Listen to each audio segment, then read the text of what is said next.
Welcome to the discussion. My guest today is Sudhakar Ramakrishna, the president and CEO of SolarWinds. Sudhakar, welcome to the discussion. Thank you, Jason. Thank you for having me here today. Let me set just a little bit of context for our discussion today. Without a doubt, it's been a busy 2021 for federal and private sector chief information security officers. While the number of cyber attacks may be the same or nearly the same, the severity and the impacts on everyday society are not. From the supply chain attack on SolarWinds to the Microsoft Exchange vulnerability to the Pulse Secure VPN, we've been reminded that our dependence on technology can be both a blessing and a curse. What these and so many attacks have taught agencies is the need to be resilient. The most recent Federal Information Security Management Act, or FISMA, report to Congress found agencies actually doing a better job managing their cyber risks. In fact, their scores across the NIST cyber framework around identify, protect, detect, respond, and recover are among the highest in the last 4 years. Now, this means agencies are also doing a better job of communicating to their stakeholders about their planning and performance metrics around their recovery activities based on their risk tolerance. Still, one thing is clear from the last several months: no amount of planning, people, or tools will stop a determined adversary. This is why agencies, and really all organizations, must have the confidence in their suppliers and the ability to react and recover to cyber threats and attacks. For how agencies can do that and some of the hard lessons SolarWinds and really so many other companies have to heed, once again, Sudhakar Ramakrishna is the president and CEO of SolarWinds.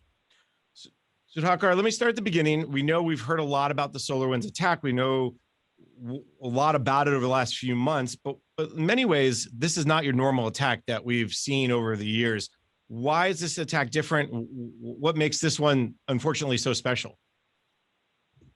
It is unfortunate, Jason, as you said, but it is special in terms of its tradecraft. This, by many experts' accounts, is a foreign adversary that, call it, intruded into our systems and compromised our supply chain. So we use the term supply chain a bit broadly. In the security industry, supply chain attacks as a concept is not a new one.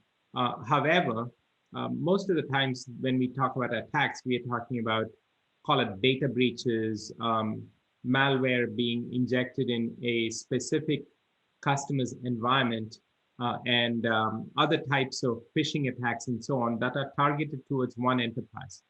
In this particular case, by attacking the supply chain of SolarWinds and compromising our processes such that we are shipping malware as part of our updates, the threat actor is able to potentially access a much larger footprint of environments that they can potentially compromise.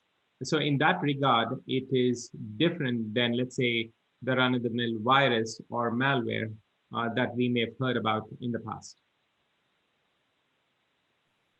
And in many ways, when things happen through the supply chain, when it comes through an update, it's not expected. There's a trust. There's a, well, I've been working with company X, whether it's SolarWinds or Microsoft or whomever, and I trust that they're giving me the right code, the code that's been protected and gone through the process. And I think that's why this has raised so many levels of people going, uh-oh, if this happens to them, where else could it happen to?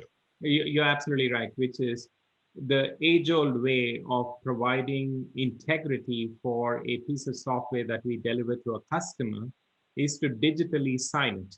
When we digitally sign something as coming from SolarWinds or Microsoft, as you mentioned, then the customer has a trust already established.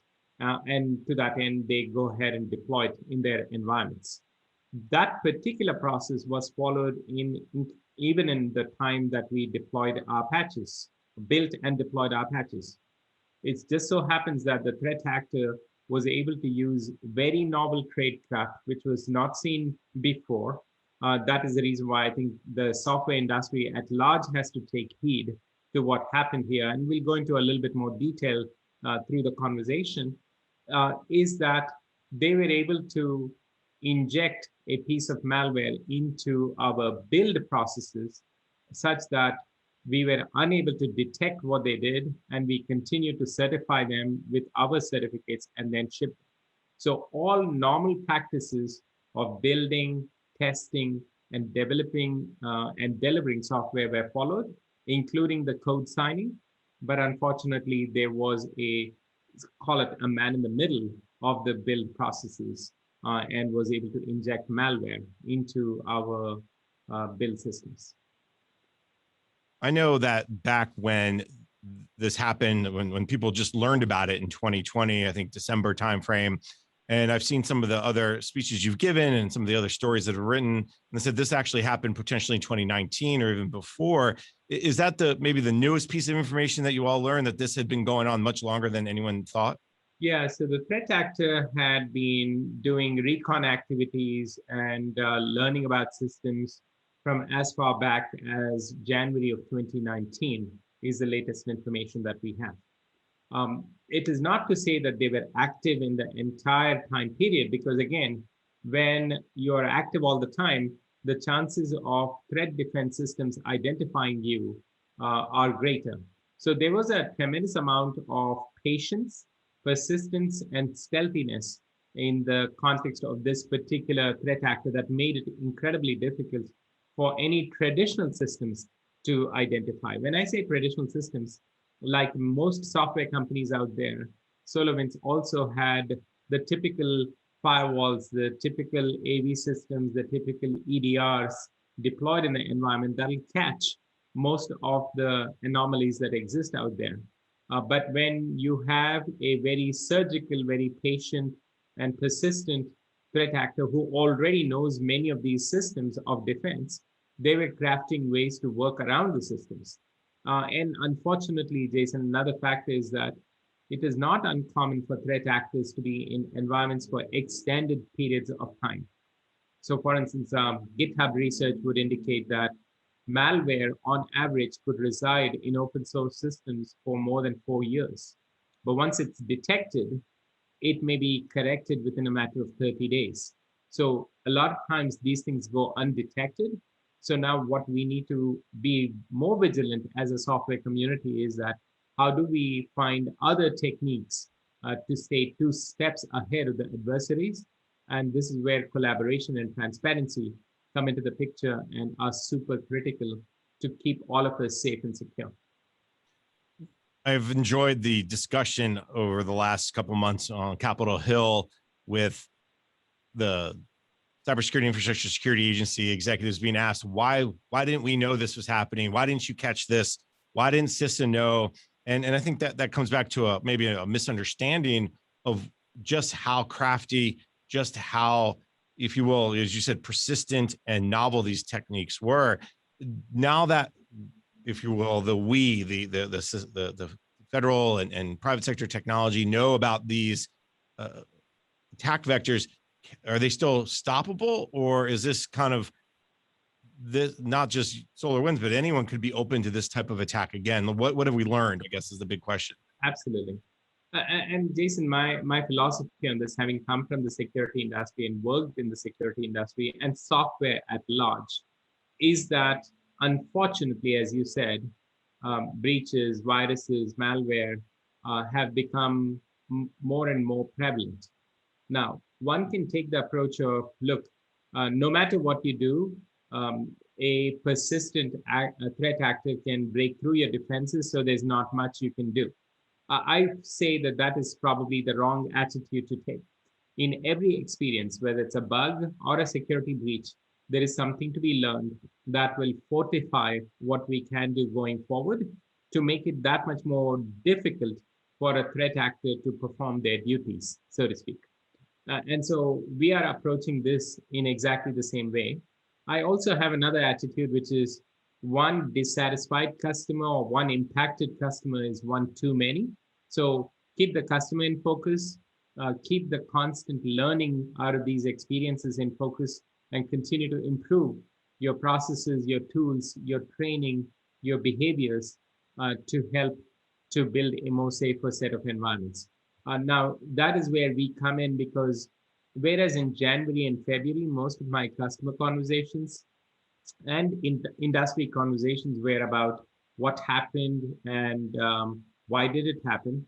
Today, there is recognition, not only given our incident, but Microsoft and others, that this can happen to anybody. It's not a matter of focus. It's not a matter of resources. It's not a matter of investments.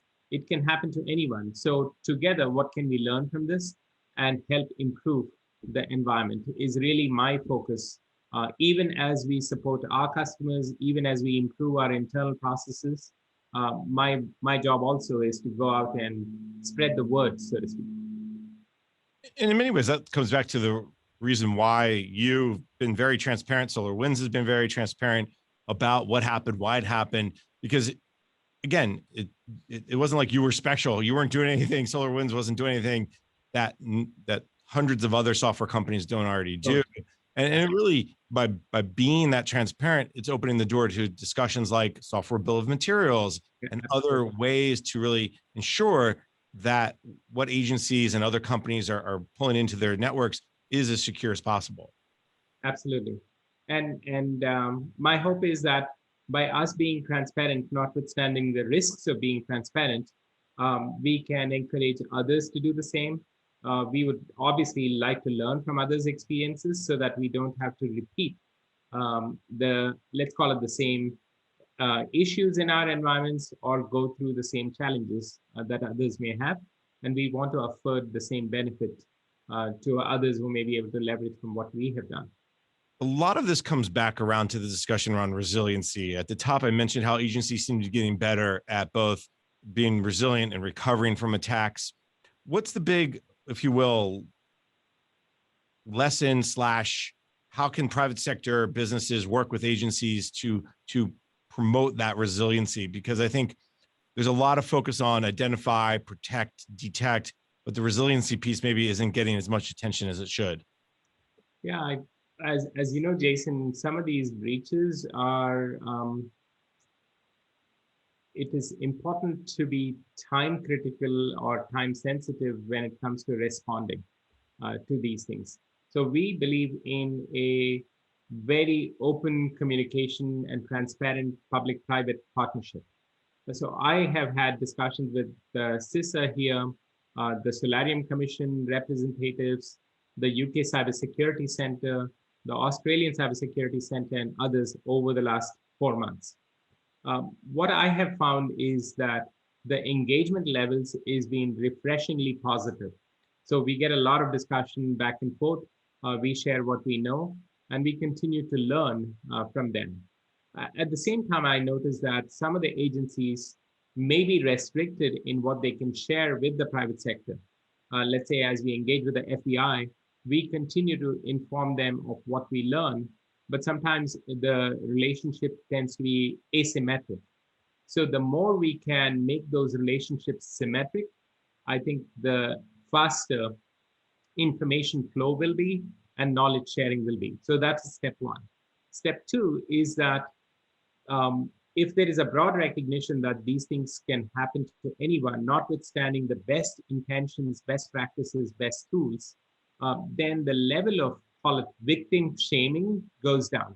So in almost a strange way, coming out soon, coming out and informing proactively should be rewarded, not punished, so to speak, either by reputational damage or business damage. So that's the other thing that I think as part of awareness building, we all as a community need to do more of and to help engage. Equally, accountability matters. Therefore, to the degree that you don't come out and disclose, to the degree that you don't come out and comply, there should be some measures between public and private sectors where accountability is both expected and enforced. I know Congress has tried to push towards that sharing of information, that mutual sharing, a two-way sharing. And I know they've tried to address the liability issues and almost indemnity issues around, well, if I tell you something will affect my stock price and the like. So I think in many ways, what SolarWinds has been doing is a good model going forward for other companies to say, look, they did this and it did not, hopefully, you'll tell me if I'm wrong, have a huge impact in all the things that people, the shareholders and the like care about, profit, revenue, and the like. I mean, hopefully that's been the case generally. So I'll like to take a second to thank all of our customers for being incredibly supportive through this period. Yes, they challenged us to identify any issues and gaps that we had. Yes, they probed us really hard, but for the most part, they also supported us tremendously. I would also like to thank my employees because the attitude that we took, while it's easy for me to say one customer impacted is one too many, it is the employees of the company that actually deliver on that promise. So the way I would describe it, Jason, is stock price aside, perceptions aside, we started focusing on what are the right things we need to do. And let's continue to focus on doing those right things the right way, and the stock price will take care of itself. So we are still, I would say, in early stages because the breach was notified to us only in December of last year, and we are barely 6 months removed from it.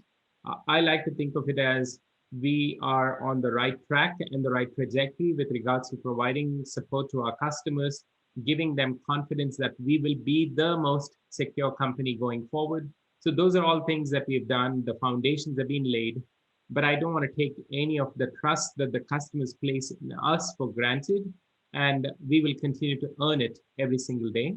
And I'm confident that as we continue to serve our customers and earn their trust on a daily basis, metrics like stock prices and growth will take care of themselves. All right, very good. So, Dhakar, let's take a quick break. When we come back, we can continue our conversation. You're listening to the discussion Innovation in Government, Cyber Resiliency, sponsored by Carahsoft on Federal News Network.